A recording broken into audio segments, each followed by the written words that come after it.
I'm not concerned about the parks. I mean, the parks are going to be fine. There's a lot of headlines about how parks are not as crowded as they were. Disney has more structural problems, obviously, with what's happening with the transition to cutting cable for ESPN, as well as looking to maybe partner with other companies. You saw, of course, the Penn and Disney actually hooked up to, or Penn and ESPN, I should say, actually hooked up to provide a online betting service. And of course, Disney's gigantic problem is what's happening in streaming, right?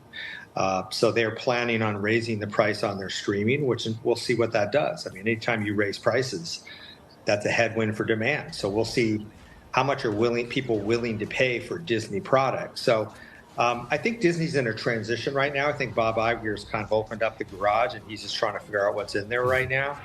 And with what's happening in the media world right now, I just think there's lots of transitions that Disney is dealing with. However, with that being said, I think they're going to get through it okay. I think their brand is so strong that they're going to get through this. But it's going to be a rough patch for a while, I think. Looking at the way they've priced the streaming offerings, but yanking up the prices is only part of it, isn't it? What it seems to be doing is yanking up the prices for the non-advertising stuff and trying to force people to subscribe to the advertising models, which seems like, as a strategic long-term bet, is quite an interesting one. How do you read that? Well, I think you're going to see a bifurcation of the offerings that most streaming services are.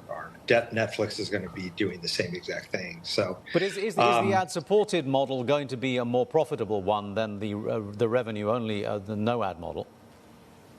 Probably, because I mean, just think about broadcast networks, right? People don't pay for that, and look how many people watch football on broadcast networks. Now, look at how much people watch. Maybe I should say soccer. Look how much people watch soccer on cable services or pay-per-view or paid services. So I think in the end, if you can have both, it gives you an opportunity to make more cash on the non-ad, but really have a foundation of the ad. And the foundation of the ad is I think, going to really provide the underpinnings for the growth of their Apple Plus service.